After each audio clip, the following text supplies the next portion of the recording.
ಮಾಜಿ ಸಿಎಂಗಳ talk fight ತಾರಕಕ್ಕೇರಿದೆ. ಮಾಜಿ CM ಹಾಗೂ ಬಿಜೆಪಿ ರಾಜ್ಯಾಧ್ಯಕ್ಷ ಯಡಿಯೂರಪ್ಪ ವಿರುದ್ಧ ಮಾಜಿ ಸಿಎಂ ಸಿದ್ದರಾಮಯ್ಯ ಗುಡುಗಿದ್ರೆ ಸಿದ್ದು ಏಟಿಗೆ ಎಡ್ಡಿ ಎದುರೇಟು ಕೊಡ್ತಿದ್ದಾರೆ. ಮಾಜಿ ಸಿಎಂಗಳ ಟಾಕ್ ಫೈಟ್ ಹೇಗಿದೆ ನೋಡೋಣ ಬನ್ನಿ.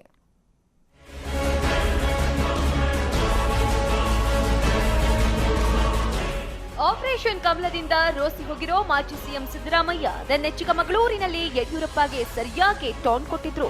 ಯಡಿಯೂರಪ್ಪಗೆ ವಯಸ್ಸಾಗಿದೆ, ಬುದ್ಧಿ ಬೆಳೆದಿಲ್ಲ ಅಂತ ಕಿಡಿಕಾರಿದ್ರು.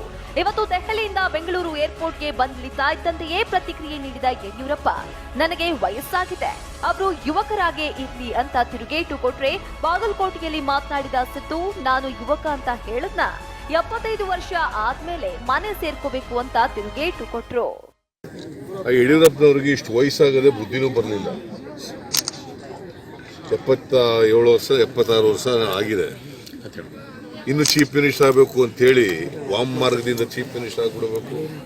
ಸಿದ್ದರಾಮಯ್ಯನವ್ರಿಗೆ ಇನ್ನೂ ವಯಸ್ಸು ಕಡಿಮೆ ಆಗ್ತಾ ಇದೆ, ನನ್ನ ವಯಸ್ಸು ಜಾಸ್ತಿ ಆಗ್ತಿದೆ.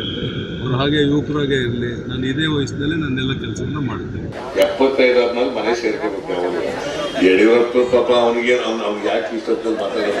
ಇನ್ನು ಡಾಲರ್ಸ್ ಕಾಲೋನಿಯಲ್ಲಿ ಮಾತನಾಡಿದ ಯಡಿಯೂರಪ್ಪ, ನಾವು ಆಪರೇಷನ್ ಕಮಲ ಮಾಡ್ತಾ ಇಲ್ಲ ಅಂತ ಸ್ಪಷ್ಟಪಡಿಸಿದ್ರು. ಇದಕ್ಕೆ ಹುಬ್ಬಳ್ಳಿಯಲ್ಲಿ ಪ್ರತಿಕ್ರಿಯೆ ನೀಡಿದ ಸಿದ್ದರಾಮಯ್ಯ, ಆಪರೇಷನ್ ಪದ ಬಳಸಿದ್ದೇ ಯಡಿಯೂರಪ್ಪ, ಅವರಿಗೆ ಮಾನ ಮರ್ಯಾದೆನೇ ಇಲ್ಲ ಅಂತ ಹೇಳಿದ್ರು. ಯಾವುದೇ ರೀತಿ ಆಪರೇಷನ್ ಮಾಡೋದಾಗ್ಲಿ, ಕಾಂಗ್ರೆಸ್ ಜೆಡಿಎಸ್ ಶಾಸಕನ ಸೆಳೆಯೋದಾಗ್ಲಿ ಮಾಡ್ತಾ ಇಲ್ಲ.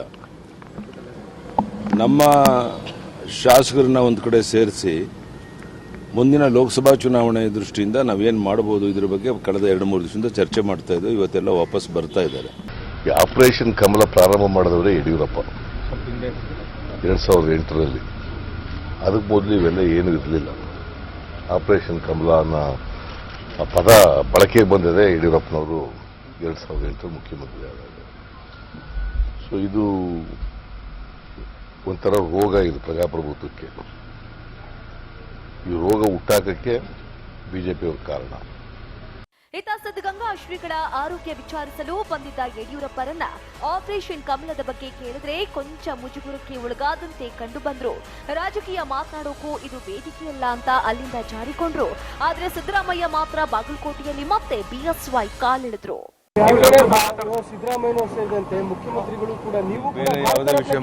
ಬಿಜೆಪಿಯವರು ತಿಪ್ಪರ್ಲಾಗ ಹಾಕಿದ್ರು ಕೂಡ ಅವ್ರ ಕನಸು ನನಸಾಗಲ್ಲ. ಯಡಿಯೂರಪ್ಪ ಮತ್ತೆ ಮುಖ್ಯಮಂತ್ರಿ ಆಗಬೇಕು ಅಂತ ಏನು ಪಾಪ ಸ್ವಪ್ನ ಕಾಣ್ತಾ ಇದ್ದಾರೆ, ಅದು ಈಡೇರಲ್ಲ. ಒಟ್ಟಲ್ಲಿ ಮಾಜಿ ಸಿಎಂಗಳ ಟಾಕ್ ವಾರ್ ಮುಂದುವರೆದಿದೆ. ಆಪರೇಷನ್ ಕಮಲ ವಿಚಾರವಾಗಿ ಪರಸ್ಪರ ಕಾಲೆಳೆದುಕೊಳ್ತಾ ಇದ್ದಾರೆ. ಅಂತೂ ಜನಸಾಮಾನ್ಯರಿಗೆ ಪಕ್ಕಾ ಎಂಟರ್ಟೈನ್ಮೆಂಟ್ ಸಿಕ್ಕಿದೆ. News desk TV5.